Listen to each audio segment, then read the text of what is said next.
Assalamualaikum. Saya Sobri Azami. Tahu tak kita yang sebuah basikal jika diluncurkan pada kelajuan yang sesuai akan terus berjalan sendiri dan dapat mengekalkan kestabilan basikal tu walaupun tanpa ditunggang oleh sesiapa pun. Hal ini kerana prinsip kestabilan sebuah basikal tadi lebih kurang sama macam kita menstabilkan pen di atas tangan kita ni. Tu jika pen tu mula nak tergelincir ke arah kanan, kita akan gerakkan tangan ke. Jika pen tu nak tergelincir ke arah kiri, kita akan gerakkan tapak tangan kita ke arah kiri. Sama juga macam basikal sebenarnya. Jika basikal tu mula nak tergelincir ke arah kanan, dia akan mula bergerak ke arah kanan untuk menstabilkan balik keadaan. Jika basikal tu mula nak tergelincir ke arah kiri, dia pun bergerak ke arah kiri untuk menstabilkan dirinya sendiri. Jadi prinsip basikal untuk mengekalkan kestabilannya ialah basikal tu akan mengubah arahnya mengikut arah mana yang basikal tu nak tergelincir. Kalau dia nak tergelincir ke kiri, dia akan ubah arahnya ke arah kiri. Kalau nak tergelincir ke arah kanan, dia akan mengubah arahnya ke arah kanan untuk mendapatkan kedudukan yang lebih stabil. Dapat lebih kurang 25 parameter yang untuk menentukan kestabilan sebuah basikal ni. Jadi ianya bukan satu benda yang mudah, ianya satu benda yang kompleks.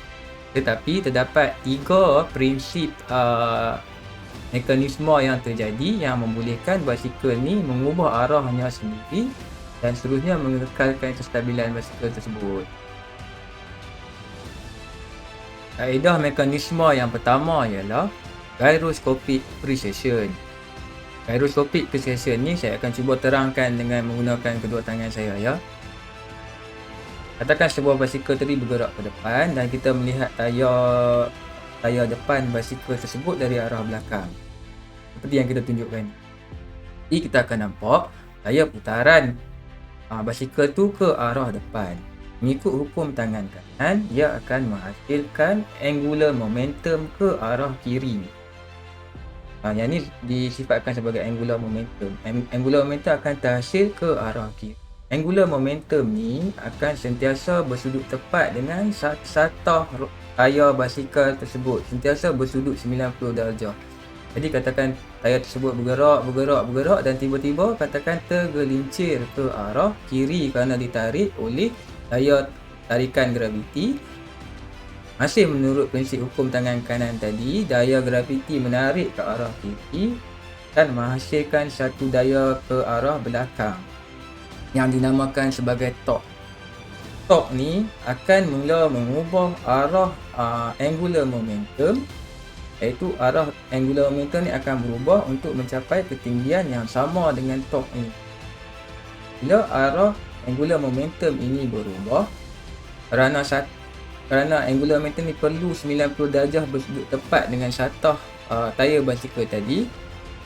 Tayar basikal tadi pun akan mula bergerak ke arah kiri juga.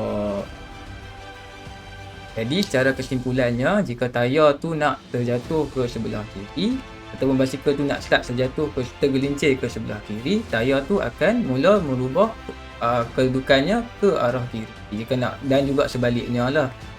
Jadi kesan mekanisme ni dipanggil sebagai gyroscopic precession. Hal ni juga terjadi dalam beberapa benda lain, terutamanya helikopter. Mekanisme kedua pula ialah caster effect ataupun trail effect. Secara umumnya dia macam tayar di troli supermarket tu. Ada tayar, lepas tu ada tempat megang tu kan. Ataupun di kerusi-kerusi di pejabat. Yang mana secara mudahnya ialah paksi steering berada di depan daripada paksi. Jadi apabila steering tu bertukar arah, roda pun terpaksa mengikut steering tersebut. Kalau paksi steering berubah ke arah kanan, roda akan berubah ke arah kanan dan sebaliknya. Jadi dalam kes basikal tadi, jika basikal tadi tergelincir ke arah kiri, paksi steering tu akan berubah ke arah kiri. Seterusnya paksi roda pun menurut kepada paksi steering tersebut ke arah kiri. Umumnya persoalannya ialah Macam mana pula kata basikal ni ada caster effect ataupun trail effect ni? Sebab steering basikal berada di belakang roda.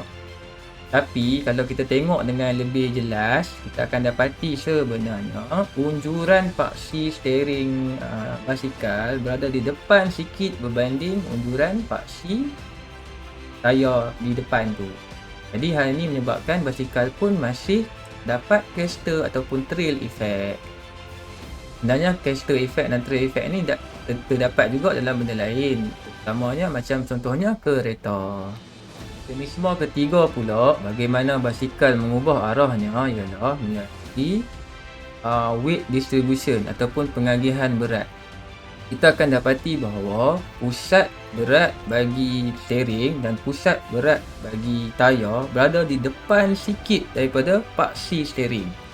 Hal ini menyebabkan jika basikal tu contohnya nak terjatuh ke arah kiri, pusat berat ni akan mula memberi daya ke bawah kerana graviti, seterusnya menarik roda tersebut ke arah kiri juga. Hal ni pun boleh menyebabkan roda tu berpusing ke arah mana yang basikal nak jatuh, dan seterusnya menstabilkan basikal tersebut.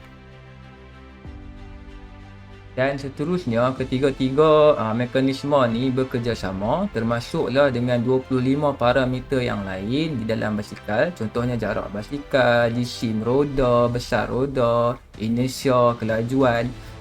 Semua ni bekerjasama untuk menentukan kestabilan basikal tersebut. Ianya satu benda yang kompleks dan kajian masih dijalankan sampai hari ini. Tapi apapun, ini semua untuk basikal yang normal lah, yang biasa kita tengok di luar sana ataupun yang biasa kita naik. Kerana sebenarnya ada juga basikal-basikal yang luar biasa ni yang tak termasuk dalam perbincangan ni. Begitulah kita lihat bagaimana mekanisme-mekanisme dan prinsip-prinsip alam digunakan ataupun terjadi pada sebuah basikal untuk mengekalkan kestabilannya.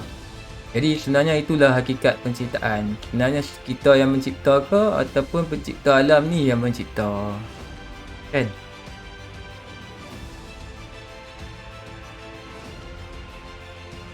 Rasa cukup dulu untuk kali ni. Tapi sebelum tu saya